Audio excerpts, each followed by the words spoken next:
I always believed that after 40 years of marriage, you come to know everything about the person sleeping beside you. Their habits, their fears, even the rhythm of their breathing. But that morning I realized how wrong I was. The house was quiet, too quiet. The kind of silence that doesn't comfort you, but presses against your chest, demanding to be noticed. I sat at the kitchen table, my hands wrapped around a cold cup of coffee, staring at the clock my late mother gave us for our wedding. It ticked with an accusing rhythm, as if counting the lies I hadn't yet discovered.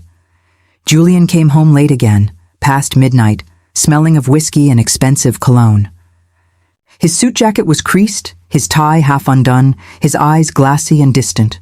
He didn't even look at me, just muttered something about another business dinner, tossed his jacket on the sofa, and went straight to bed. I followed him with my eyes, a quiet ache blooming in my chest. His cologne filled the room, but beneath it lingered a faint trace of something else. A woman's perfume, sweet, floral, foreign. He fell asleep almost instantly. The steady rhythm of his snoring once used to calm me. Now, it mocked me. The sound of a man who slept easily while I lay awake in doubt. For a long time, I sat there, staring at his phone on the nightstand. The screen lit up once, a new email. Julian hated email. He always said it was too complicated, that he preferred old-fashioned phone calls. But curiosity has a way of becoming survival. I picked up his phone. The message was short. "You were incredible tonight, Dad." I froze. My stomach twisted. My pulse roared in my ears. Dad? Who on earth would call him that? And in such an intimate way?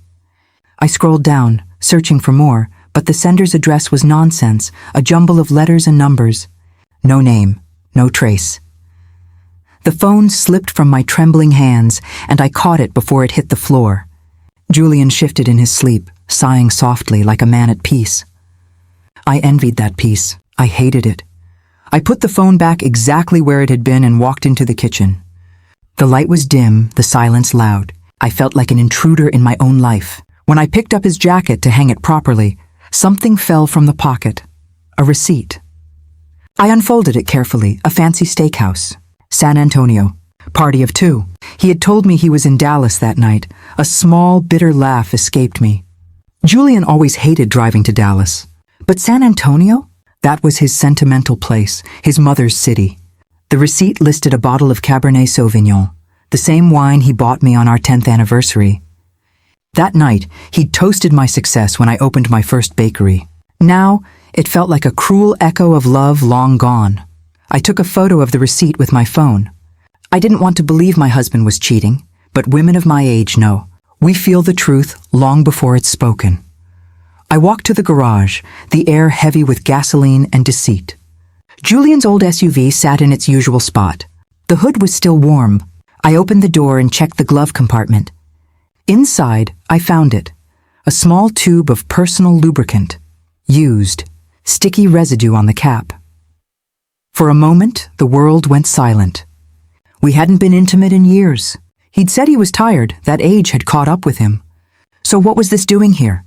I stood frozen, staring at that tiny, shameful object, my breath coming in shallow gasps. Then instinct took over. I placed it back exactly as I'd found it, wiped my hands, and checked under the seats. Crumpled napkins, soaked in perfume. Not mine, not any scent I recognized.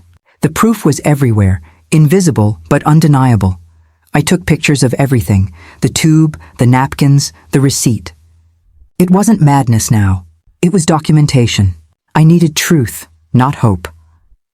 By the time I returned inside, Julian was still asleep, oblivious. I sat at the table, staring at my shaking hands. 40 years of marriage, and now I was collecting evidence against the man I once promised to love until death. The next morning, I cooked breakfast like I always did. 2 eggs, toast, and strong black coffee. Julian came down, groggy but calm. "I have an important meeting today," he said. "Don't wait up for me tonight." He said it so casually, like every other lie he'd ever told me. I smiled. "Of course. Drive safe." Inside, I was burning. Outside, I was porcelain. As soon as he left, I dialed an old friend, Mrs. Miller, a widow who once helped me open my bakery. She told me years ago about a private investigator named Thomas, in case you ever need to know the truth. Back then, I laughed it off. Today I didn't. Mrs. Miller, I whispered, could you give me Thomas's number? She was quiet for a moment, then asked softly, Juliet, did Julian do something? I swallowed hard. I just need to know, please. An hour later, I received a text. Thomas, private investigator, discreet, reliable. My heart pounded as I typed the message. Hello, Mr. Thomas. I need your help. By noon, we met in a small cafe. He was a middle-aged man with tired eyes that had seen too much truth. I handed him a flash drive with the photos, the email, the receipt, the lubricant. This is all I have, I said. But I think it's enough. He nodded, scanning the images. Mrs. Roberts, I'll start today. Don't worry, I'll find out what's going on. I wanted to cry, but I didn't. Not yet. I'd given enough tears to this marriage. Now it was time to give it proof. When I left the cafe, the city felt different. The world looked the same. Cars, people, laughter. But something inside me had shifted. I wasn't just Julian's wife anymore. I was a woman on a mission for truth. That night, as the bakery filled with the sweet scent of sugar and yeast, my phone vibrated. A message from Thomas. Mrs. Roberts, I found him. My heart raced. And when I opened the photo he sent, I wished I hadn't. It was Julian, holding hands with a woman in a black dress. And that woman was my daughter-in-law, Allison. I stared at that picture for so long, I could feel my heartbeat echoing in my fingertips. The world around me blurred, the hum of the refrigerator, the ticking clock, even the faint sound of traffic outside. None of it felt real anymore. Julian and Allison, my son's wife. I thought my eyes were deceiving me. Maybe it was some kind of mistake, a misunderstanding. But Thomas wouldn't send something like that unless he was certain. The photo showed them clearly, standing outside a small hotel near the edge of town. Julian's hand rested on her waist, like he'd done to me 1,000 times before. Allison's head tilted toward him, her smile soft and familiar. It was intimacy. Unmistakable, unforgivable intimacy. For a moment, I couldn't breathe. It wasn't just betrayal. It was blasphemy against everything I had built my life around. Love, trust, family. Allison was married to my son, Daniel. My only child, my heart. How could she? How could he? I dropped the phone onto the counter and pressed my trembling hands against my face. I didn't cry, not yet. My body wouldn't allow it. I just stood there, trapped between rage and heartbreak. I had opened my home to that woman. When she married Daniel 5 years ago, I treated her like a daughter. I'd helped her plan their wedding, sew her veil, even baked the cake myself. When Daniel got a job overseas last year, Allison stayed behind for a few months to finish her art classes. Julian had insisted she stay with us until she could join him. I remember feeling grateful that she wouldn't be alone. But now I saw it all. Every late-night conversation between them. Every soft laugh at the dinner table. Every time Julian offered to drive her somewhere. How blind I had been. Thomas called a few hours later. His voice was calm, professional, but there was pity beneath the surface. Mrs. Roberts, he said, I know this is painful, but there's more. More? I whispered. My voice barely escaped my throat. I followed them for 3 days. Same hotel, same time. They're careful but not careful enough, he paused. Would you like me to stop? I hesitated. My heart screamed yes, but my mind, my wounded, humiliated mind, said no. No, Thomas, I replied. Find out everything, every place, every time, every lie. When I hung up, the tears finally came. Hot, relentless, unstoppable. I sat on the kitchen floor and sobbed until my chest hurt. I wasn't crying just for myself. I was crying for Daniel, for the son who trusted his wife, who admired his father, who would have his world destroyed because of their selfishness. By evening, I washed my face, combed my hair, and started dinner like any other day. Julian came home late again. He looked tired but oddly happy. I noticed the faint lipstick stain on his collar, the kind Allison often wore, coral rose. He kissed my forehead, almost out of habit. How was your day, honey? For a moment, I looked into his eyes, the same eyes that once made me believe in forever. And then calmly I said, it was peaceful. I baked some bread. He smiled. You and your bread. One day you'll turn into a loaf. He laughed at his own joke. I didn't.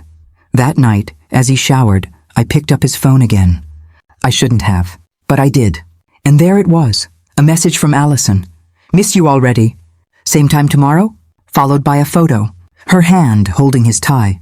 The same tie he wore to dinner that night. I didn't need more proof. I had enough to destroy him, and her, but revenge wasn't what I wanted. I wanted the truth. I wanted my dignity back.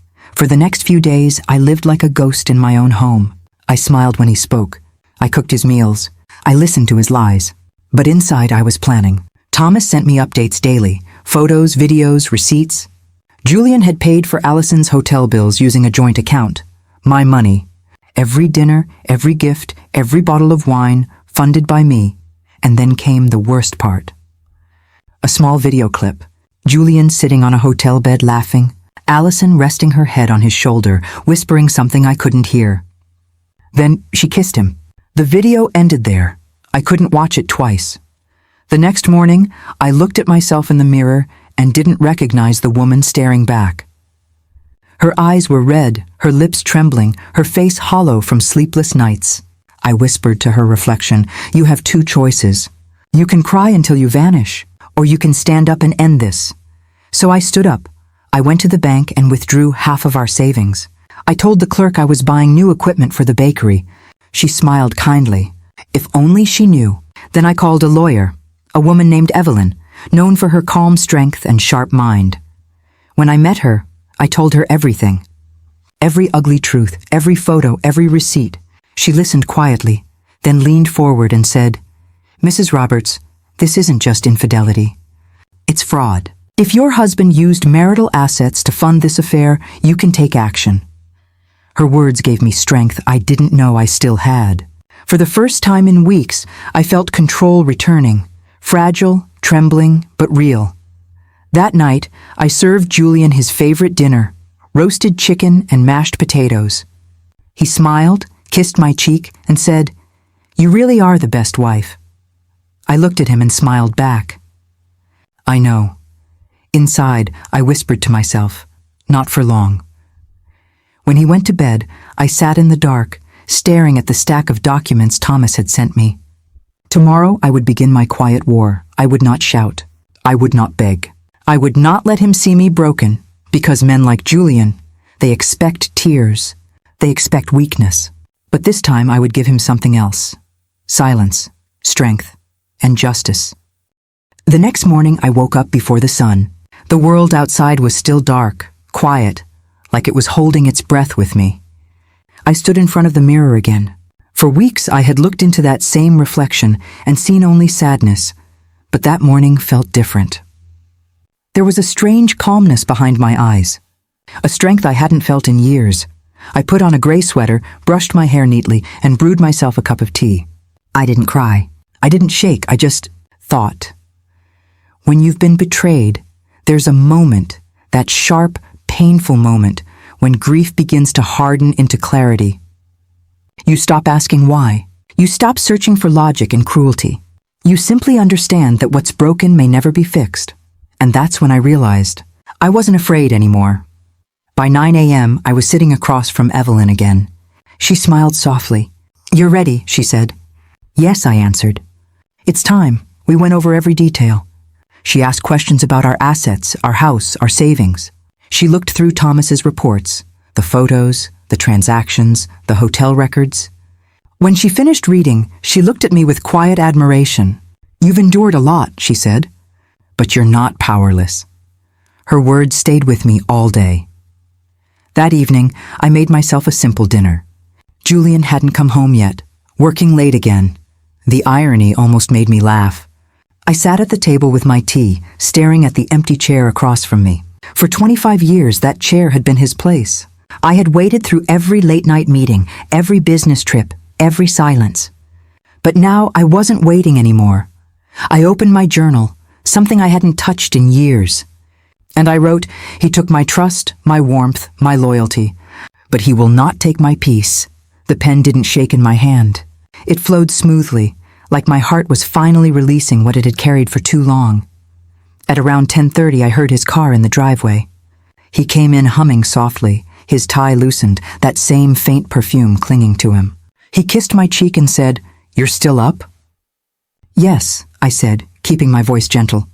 I couldn't sleep. He smiled, unaware that the woman sitting before him no longer loved him, no longer feared him. Later, as he showered, I stood in the doorway watching the steam fill the room. He had no idea his secret was over. He had no idea that I already knew everything, and that I had a plan. When he finally crawled into bed, he mumbled, "Love you." I whispered back, "Good night." And that was the last time I ever said it to him.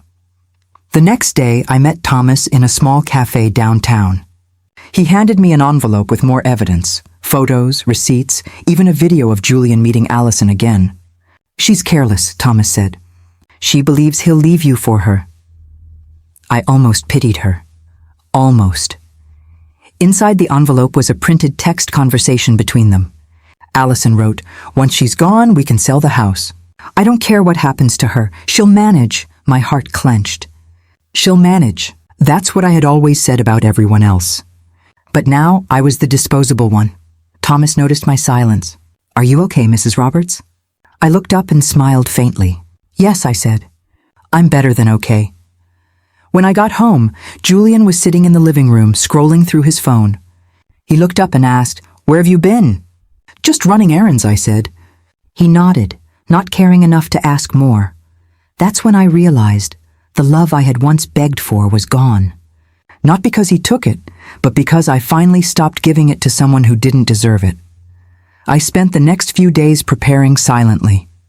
I met with Evelyn again. We discussed divorce proceedings, asset protection, and restraining orders if needed. Evelyn was firm. "Once we file, he'll be served papers within a week. Be prepared. It's going to get ugly." I nodded. "I've lived through ugly before," I said. "I'll be fine."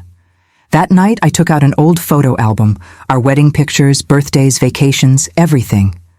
I flipped through each page slowly. There we were, smiling, young, hopeful. And somewhere between the smiles and the years, I saw the truth. I had been the one holding everything together. He had just been present. I closed the album, placed it gently back on the shelf, and whispered, "Thank you for teaching me what love should not feel like." On Friday, I went to the beach. It was windy and quiet, the kind of day that feels like a cleansing.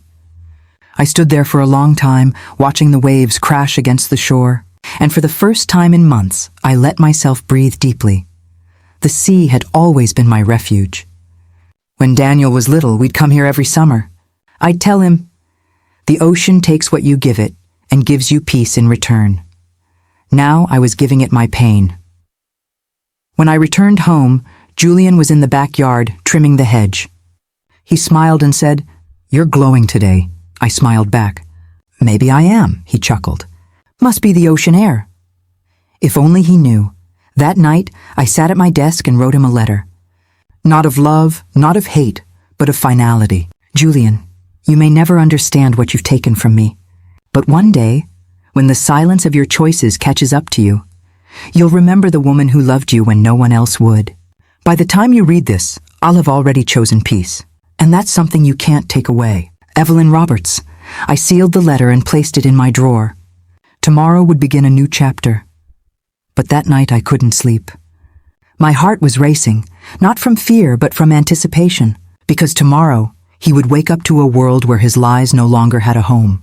And I, the quiet, forgiving wife, would finally become the woman in the mirror. Morning light poured through the curtains like a quiet visitor. I sat at the edge of the bed, watching Julian sleep. For years I'd woken up beside him with a heart full of love. But that morning, my heart was steady. No love, no hate, just peace. I had my plan. Evelyn had prepared the documents. Thomas had gathered every piece of evidence. Today, I was going to tell him the truth. Not because I wanted him to hurt, but because I finally wanted to stop hiding from my own pain. He stirred, half asleep, and mumbled, "Morning, love." "Morning," I replied softly. I went to the kitchen, made breakfast, eggs, toast, and coffee, just like always. He came down humming, scrolling through his phone, barely noticing me. The same routine, but something inside me had shifted. As he sipped his coffee, I said. "Julian, we need to talk." He looked up briefly, a little annoyed. "Can it wait? I'm late for a meeting." "No," I said quietly. "It can't." He sighed and put the mug down. "What is it this time, May?" "This time?" I repeated, smiling faintly. "There won't be a next time." He frowned, confused. I took a deep breath and reached into my bag. I pulled out the manila envelope Thomas had given me. "Do you recognize this?" I asked. He looked at it, then back at me. "What is that?" "Proof," I said calmly. "Proof of where you've been spending your late nights. Proof of what you've been doing while I was sitting here alone, making dinner for two." He went pale. "May, what—" "Don't," I interrupted softly. "Don't lie to me again." "Not today." I slid the envelope across the table. He hesitated, then opened it. Inside were photos of him and Allison at the restaurant, holding hands, laughing, receipts, hotel bookings, texts printed in black and white. His hands trembled as he flipped through the pages. Then he slammed the envelope shut. "You had me followed?" "No," I said. "I had the truth followed." He stared at me, anger flashing in his eyes. "You're overreacting, May. It's not what it looks like."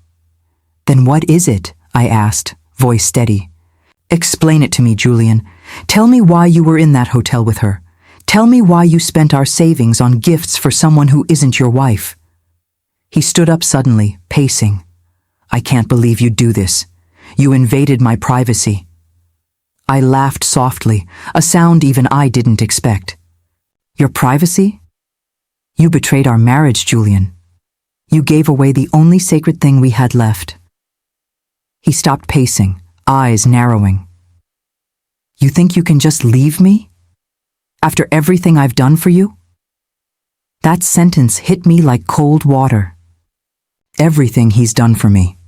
25 years of loyalty, of care, of love, reduced to an ungrateful woman's mistake in his eyes. I looked him straight in the face. "Julian, I'm not leaving because I stopped loving you. I'm leaving because you stopped respecting me." He froze. For the first time, he had no words. The silence in the room felt heavier than any scream. He finally said, "So what now? You want a divorce?" "Yes," I said simply. He laughed bitterly. "You'll regret this. You're nothing without me." I smiled sadly. "Maybe, but at least I'll be nothing honestly." He stormed out of the kitchen, slamming the door behind him. I didn't chase him. I just stood there, feeling the air rush back into the room like freedom itself. Later that day, I called Evelyn. "It's done," I told her. There was a pause. Then she said, "I'm proud of you, May." Her words made me tear up. For so long, no one had said that to me. Not as a wife, not as a mother, not as a woman. Julian didn't come home that night. Or the night after. Instead, I received a message 2 days later. "We need to talk. I made a mistake. Please, don't do this."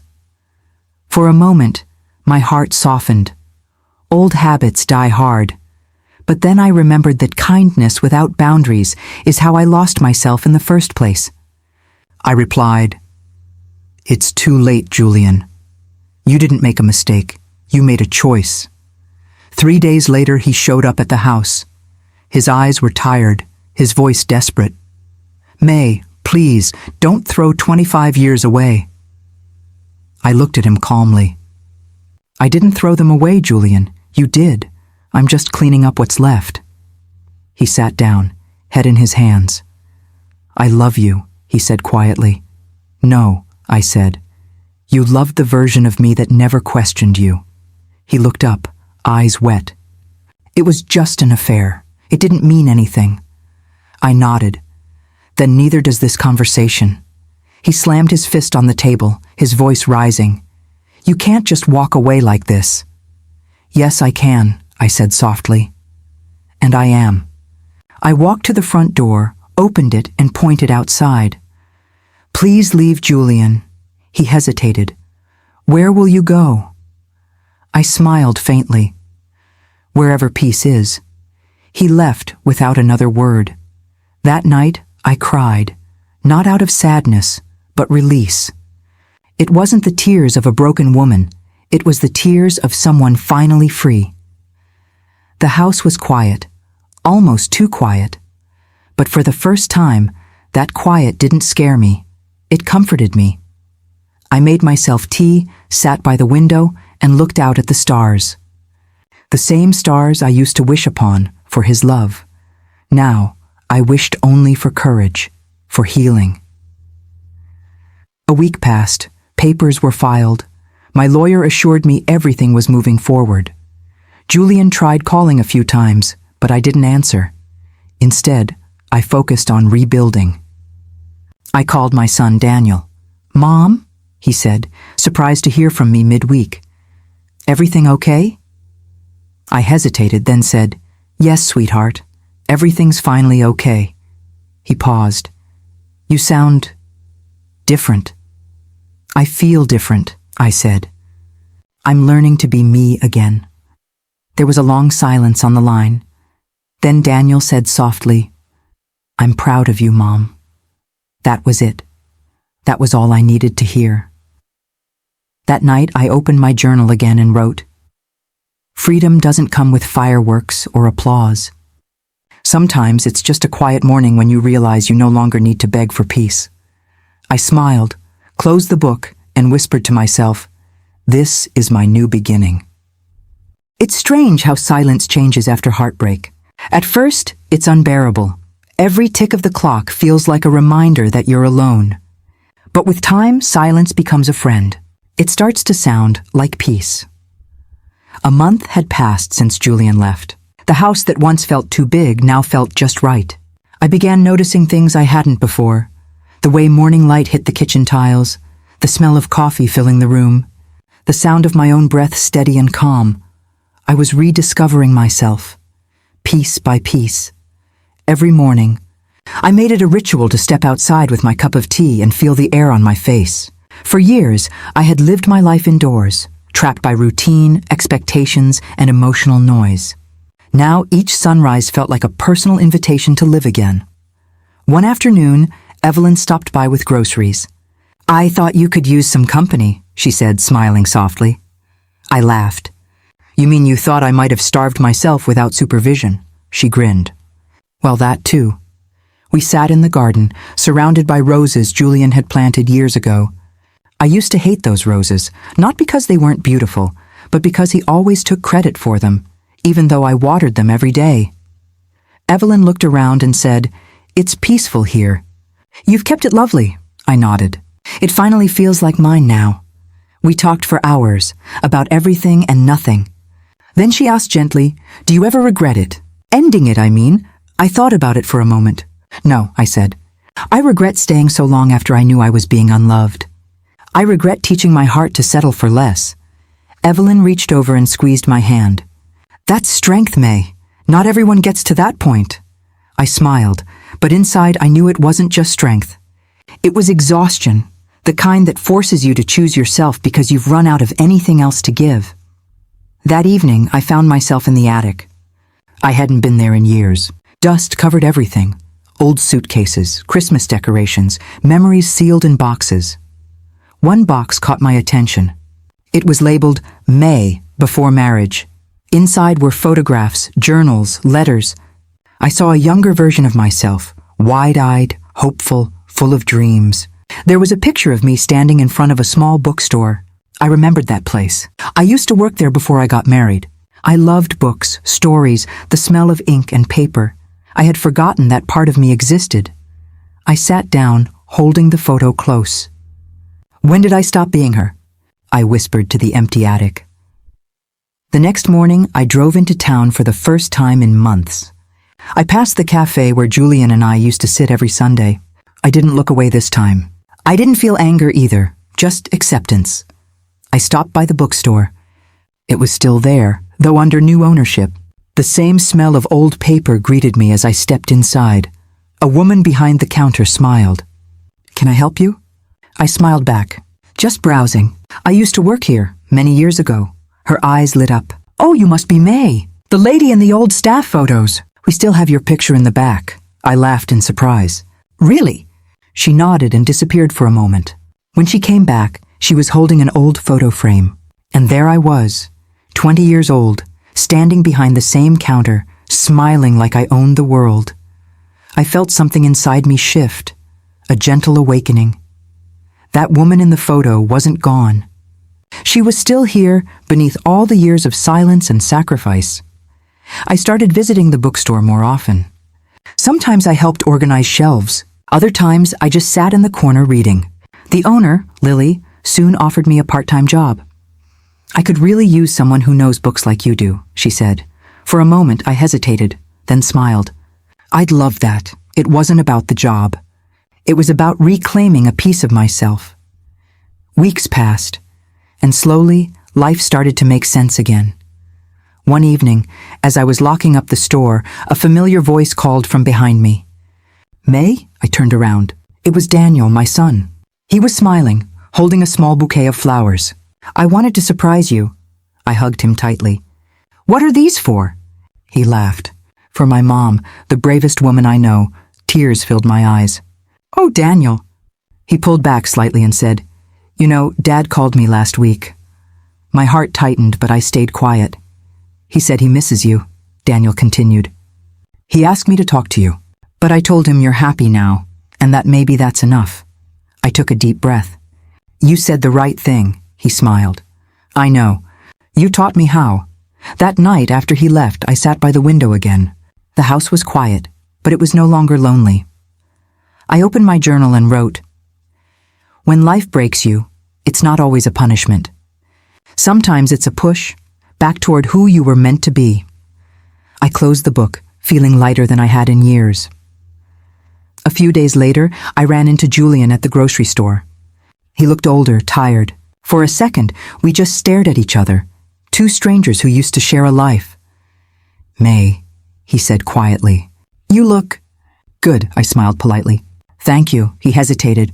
I wanted to say I'm sorry, truly, for everything. I nodded. I believe you. There was a pause. Then he asked, Would you ever consider... No, Julian, I said gently. Some things aren't meant to be fixed. Some are meant to be learned from. He sighed, nodded, and walked away.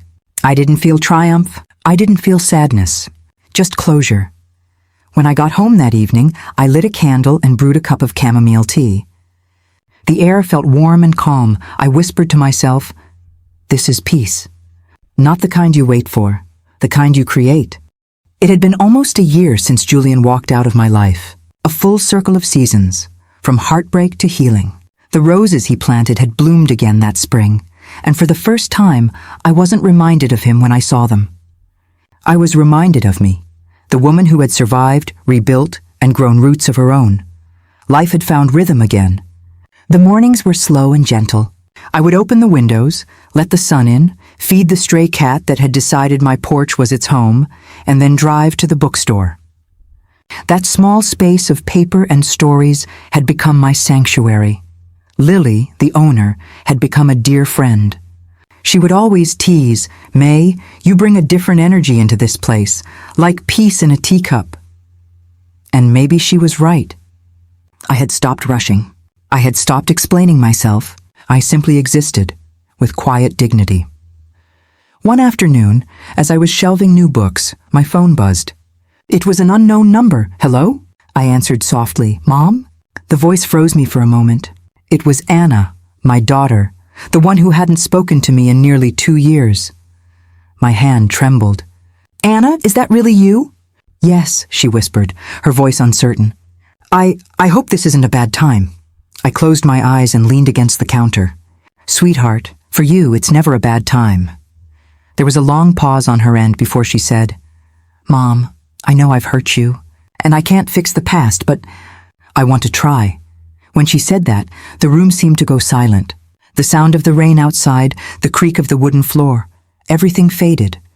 My heart was thudding like it hadn't in years. Where are you? I asked softly. In town, she replied. I've been here a few days. I wanted to see you, if you'll let me. I didn't hesitate. Come tomorrow morning. I'll make breakfast. The door will be open.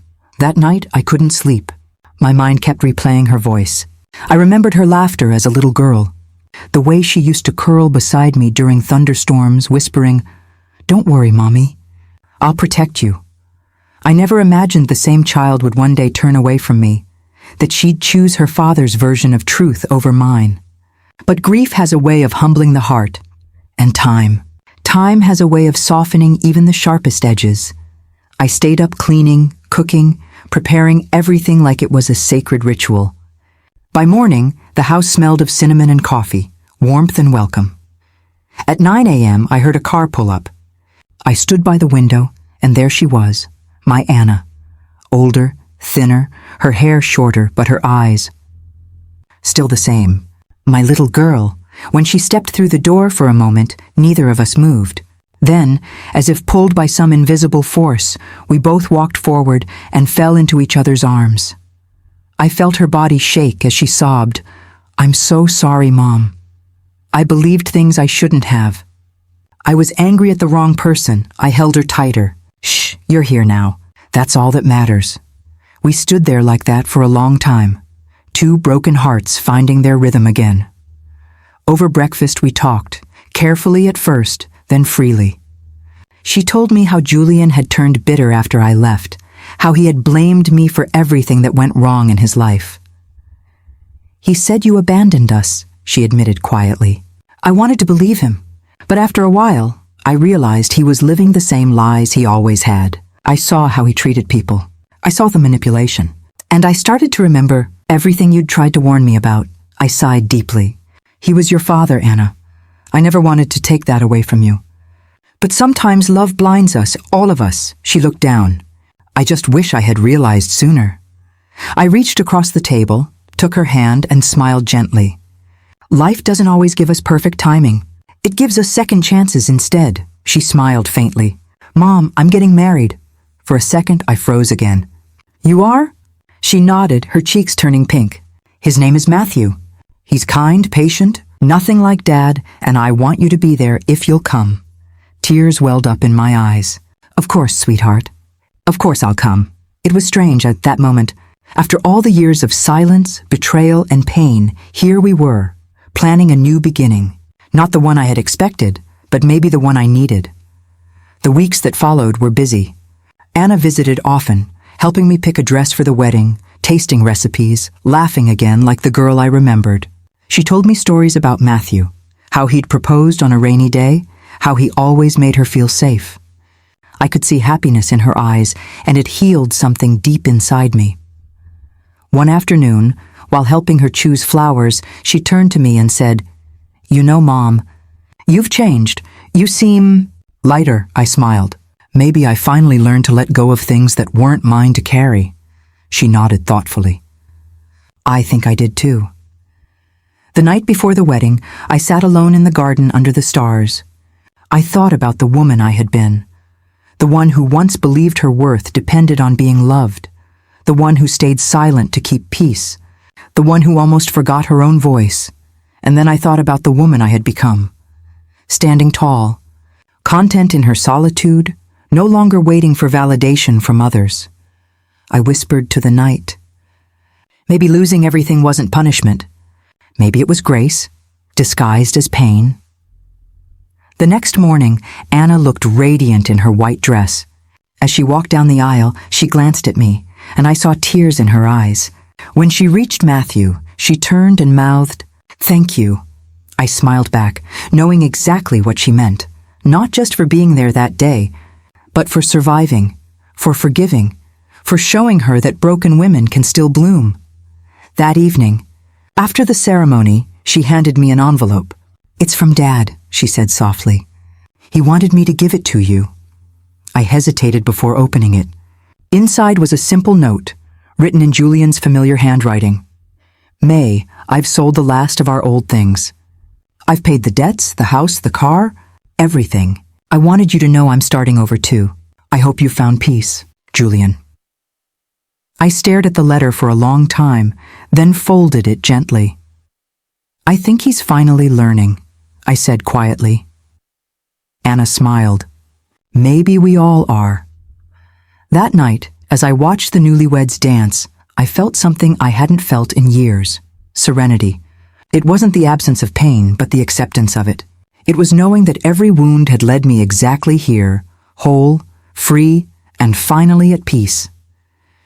I never meant to write this letter, but sometimes silence feels too heavy, even for the strongest hearts.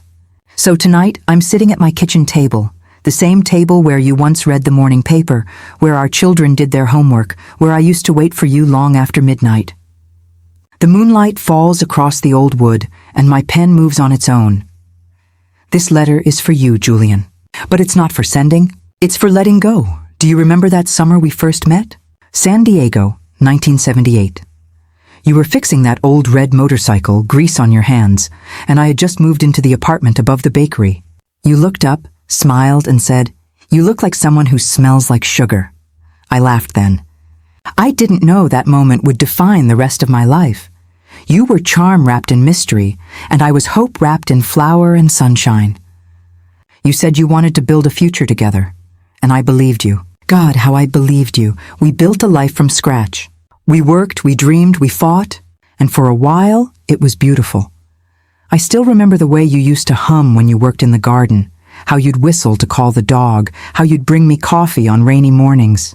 For years, I convinced myself those small gestures were love, that they would keep us safe. But love is more than gestures.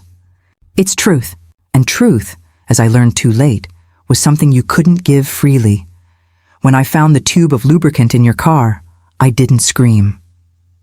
I didn't throw things, didn't demand answers. I simply knew. The kind of knowing that doesn't need words. The kind that burns quietly inside until it becomes part of your bones.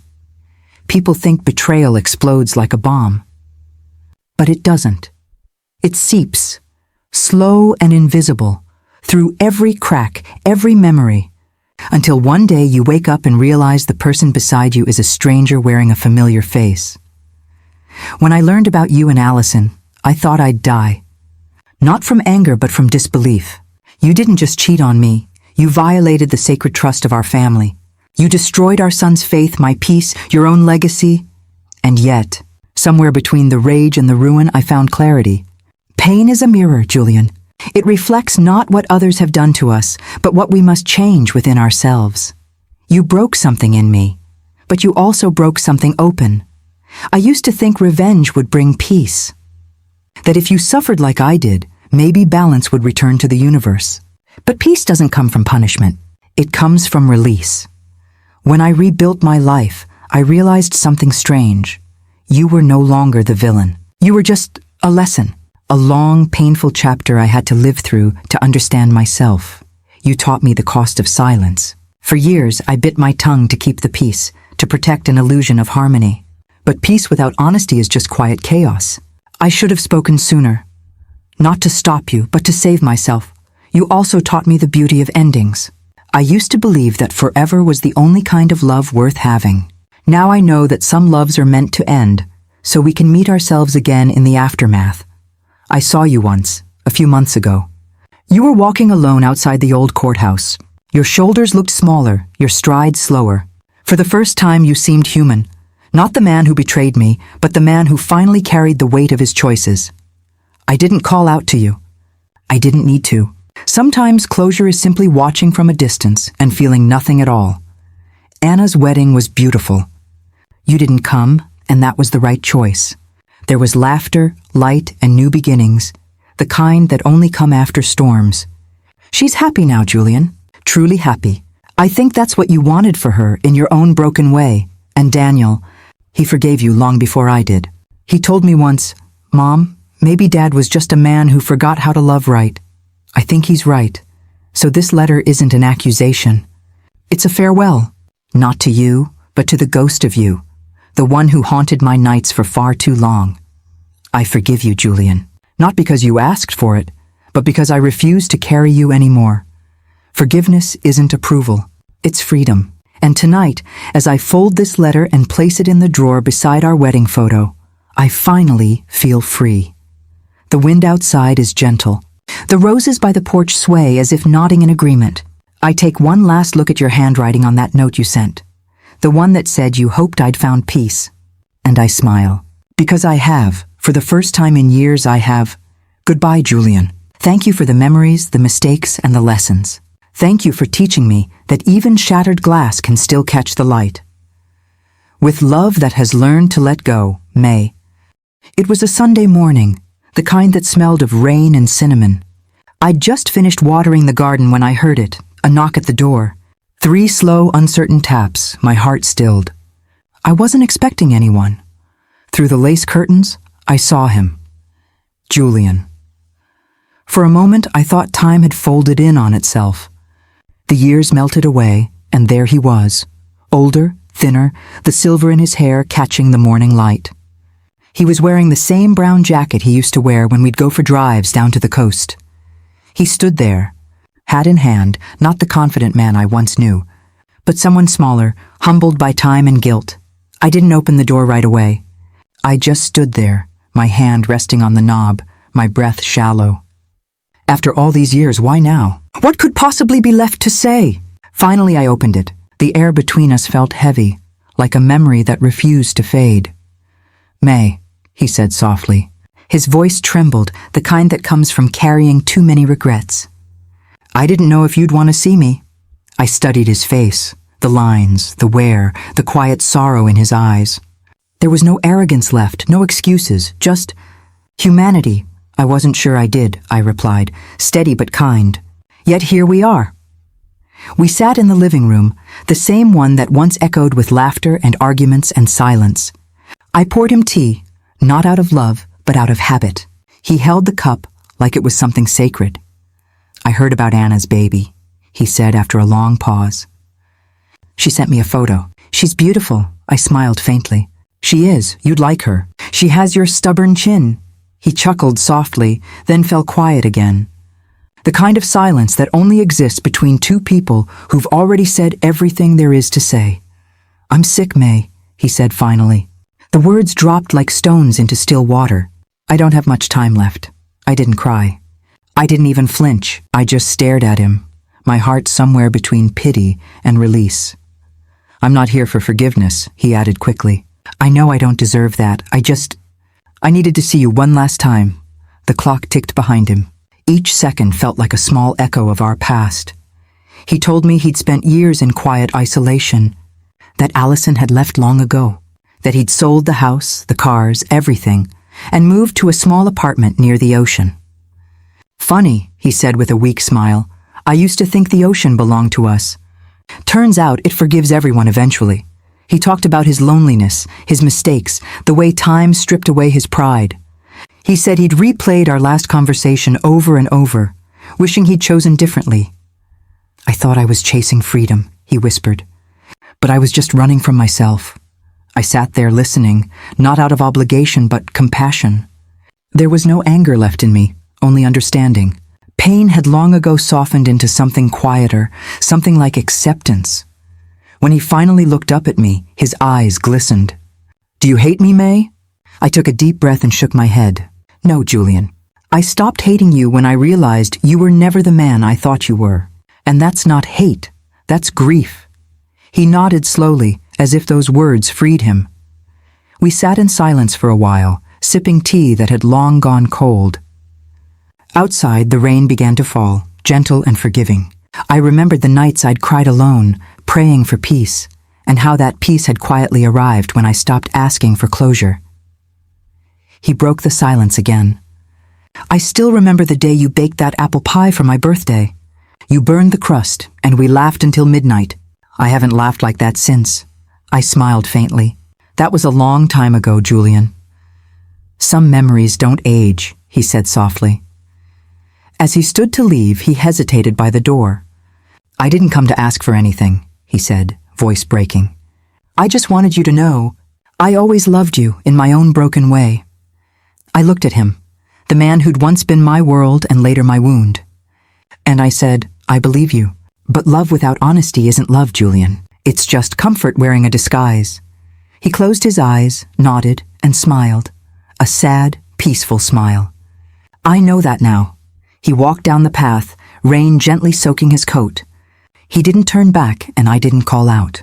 We both knew that if either of us did, the moment would lose its meaning. When the gate clicked shut, I felt something shift inside me, a final untying of the past. It wasn't joy. It wasn't sorrow. It was peace. Later that evening, I found his teacup still sitting on the table, a small ring of warmth where his hand had been. I washed it, dried it, and placed it on the shelf, beside the letter I never sent, 2 ghosts, finally at rest. That night, I stood by the window, watching the rain fade into mist. Somewhere out there, I imagined him walking by the ocean, whispering his goodbyes to the waves. And in that quiet moment, I whispered mine too. Goodbye, Julian. Thank you for coming back. Not to stay, but to leave me free. It was 2 weeks after Julian's visit when the phone rang. It was early morning, the kind of quiet that sits softly on your shoulders right before the world wakes up. I was in the kitchen, pouring myself a cup of tea, when the sound broke the calm, unknown number. I almost didn't answer. Mrs. May? A woman's voice asked gently. Yes, I said, cautious. This is Sister Eleanor from St. Jude's Hospice. I'm calling about Mr. Julian Hart. He listed you as his emergency contact. For a moment, I couldn't breathe. My fingers tightened around the phone, and the room seemed to blur. He passed away peacefully last night, she continued softly. He wanted me to tell you he was grateful, that you gave him peace. My lips parted, but no words came. I stood there, frozen, as the kettle behind me began to whistle, sharp, shrill, and distant, peace. That word echoed in my head. Julian had spent years chasing it, through women, money, silence, and pride. And now he'd found it in the one place neither of us expected, the quiet between forgiveness and goodbye. I thanked the nurse, ended the call, and just stood there, staring out the window. The garden glistened with dew. A lone butterfly danced over the lavender bush, unbothered by the world's noise. I thought of the last time I saw Julian, standing in the rain, that faint, tired smile. He must have known. He must have come to make peace, not with me, but with himself. The tears came then, not loud or violent, but slow, quiet, like the way leaves fall when no one's watching. I didn't cry for the man he was. I cried for the love that could have been, if only we had met each other in our healed forms. That day, I didn't open the curtains. I didn't answer calls. I just sat in the living room, holding the teacup he had used 2 weeks ago. It still had a faint crack on the rim, small, invisible unless you looked closely. I thought, that's what love does. It cracks you, softly, invisibly. And even when you heal, the line remains, not to remind you of the pain, but to show where the light entered. Later that afternoon, a courier arrived with a small parcel.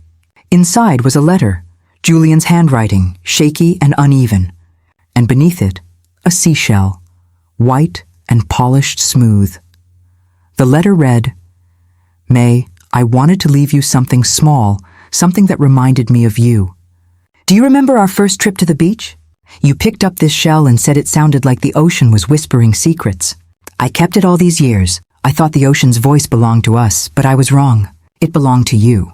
Thank you for forgiving me in silence. Love, Julian. I traced the edge of the shell with my thumb. It was smooth and cool, just like it had been all those years ago. I held it to my ear, and for a moment, I swear, I could hear the faint hum of the tide. The same tide that once carried our laughter, and later, our tears.